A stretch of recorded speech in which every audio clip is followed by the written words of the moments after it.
संघर्ष के रचनात्मक और सकारात्मक रूप के पांचवें चरण में आपका पुनः स्वागत है।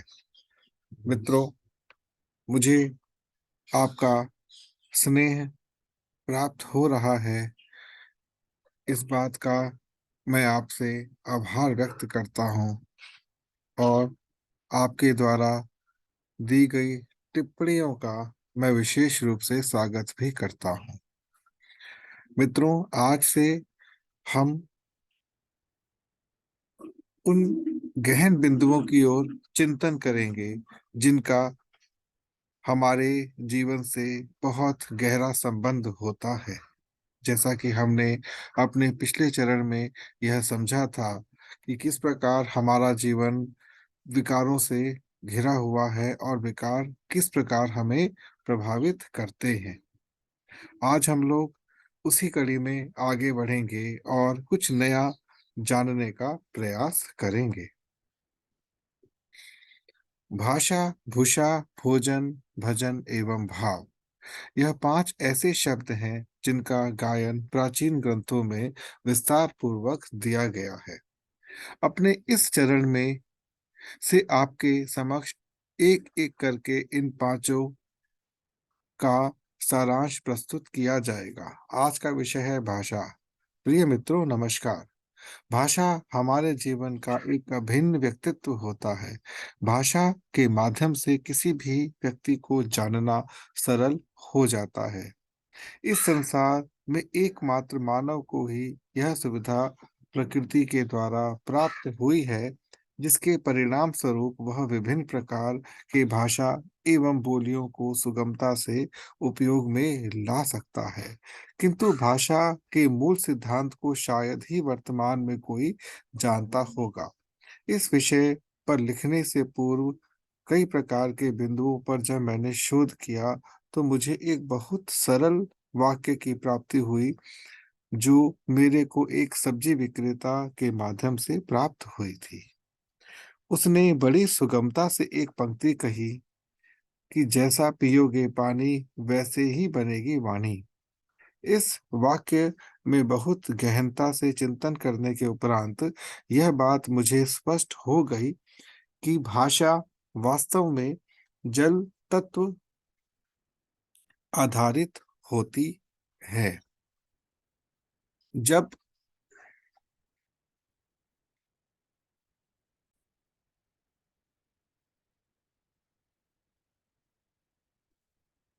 जल दिखने में तो हर स्थान का एक समान ही होता है, किंतु यदि उसके तत्व संबंधी कार्यकर्ताओं को ध्यानपूर्वक देखा जाए तो हर स्थान का जल कुछ विशेष गुण लेकर उपलब्ध होता है।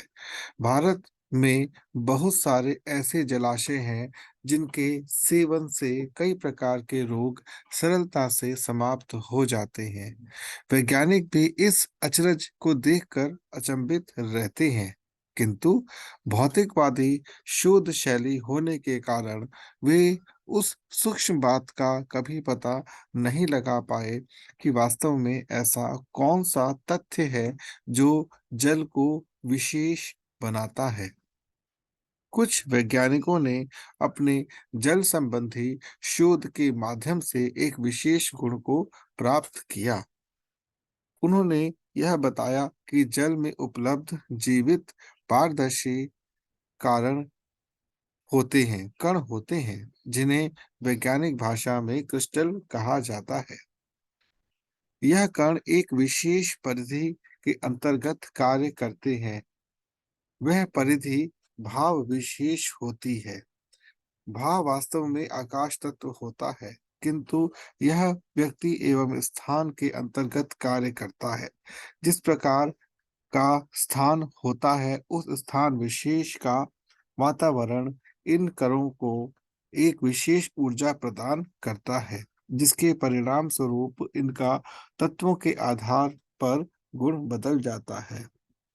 एक व्यक्ति को इतना ज्ञान नहीं होता, परंतु उसके व्यक्तित्व से वातावरण प्रभावित अवश्य होता है एवं जल का भी वैसा ही स्वरूप बन जाता है। वर्तमान में आधुनिकीकरण के इस युग में हम सभी लोग सामान्य तौर पर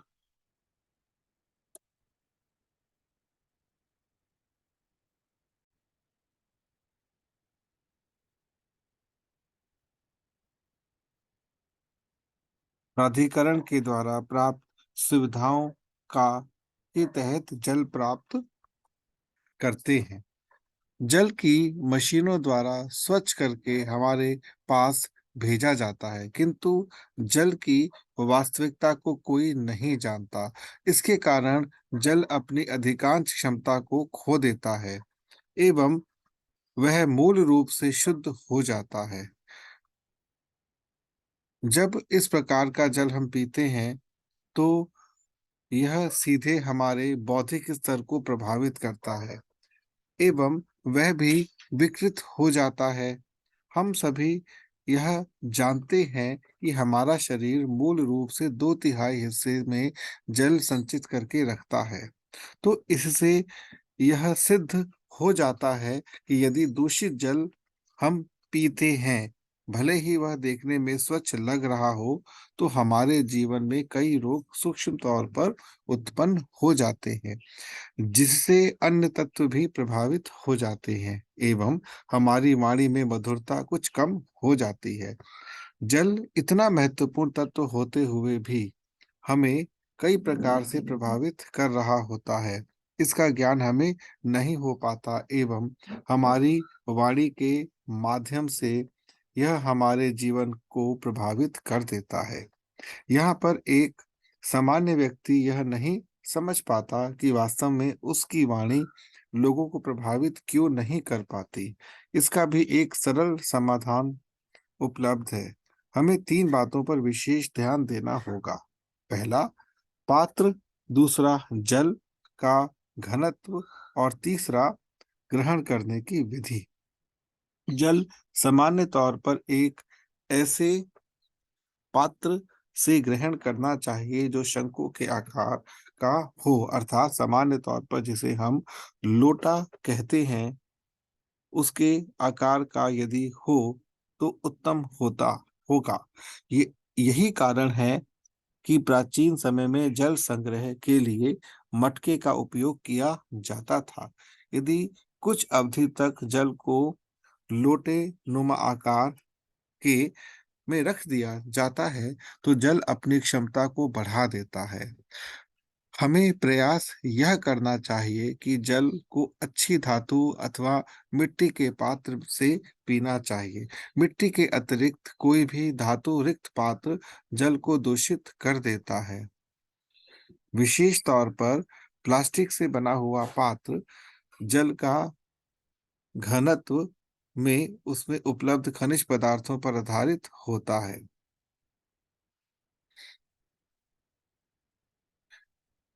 जिसे हम लोग वैज्ञानिक भाषा में TDS कहते हैं। शोध के अनुसार इसकी मात्रा कम से कम 150 होनी आवश्यक है। इससे निचले स्तर का जल पीने से यह हमारे स्वास्थ्य के लिए एक विष की तरह कार्य करता है। यदि किसी कारणवश हमें अशुद्ध जल प्राप्त हो रहा है, तो इसे मिट्टी के पात्र में कुछ घंटों तक रखने से इसकी अशुद्धता कुछ हद तक कम हो जाती है एवं घनत्व बढ़ जाता है। इसके अतिरिक्त चांदी अथवा तांबा इसकी क्षमता को बढ़ा देता है और कई प्रकार के औषधीय तत्व इसके लिए उपयोग में लाए जा सकते हैं। जल को ग्रहण करने की एक विशेष विधि होती है जो सामान्य तौर पर लोगों को ज्ञात नहीं होती। यदि जल पीना हो तो घूंट घूंट करके पीना श्रेष्ठ माना जाता है और वह भी किसी स्थान विशेष पर बैठकर। किंतु यदि ऐसी सुविधा उपलब्ध ना हो पाए, अपने हाथ की अंजलि बनाकर इसे खड़े होकर भी पिया जा सकता है। यदि आप इन विधियों का उपयोग करेंगे तो आपके जीवन में संभवतः परिवर्तन अच्छे स्तर का हो सकता है, जिसे आपको प्राप्त करना आवश्यक हैं। मित्रों, मैं आशा करता हूँ कि भाषा रूपी यह विषय आपको थोड़ा-सा समझाने में मैं सक्षम रहा हूँ। यदि ऐसा है, तो कृपया आप इसे अधिक से अधिक लोगों तक साझा कीजिए और आपसे निवेदन है कि इस चैनल को सब्सक्राइब अवश्य कीजिएगा, इस कंटेंट को शेयर और लाइक कीजिएगा। यदि आप बेल आइकन दबाते हैं, तो अगला आने वाला कोई भी विषय आप तक उसकी सूचना लेकर पहुँच जाएगा। मित्रों, बहुत-बहुत धन्यवाद। मैं ईश्वर से, परमात्मा से, परमपिता से यह प्रार्थना करूँगा कि आपके जीवन में सुख, समृद्धि एवं शांति भरपूर मात्रा में रहे। बहुत-बहुत धन्यवाद। मिलते हैं अगले अध्याय में।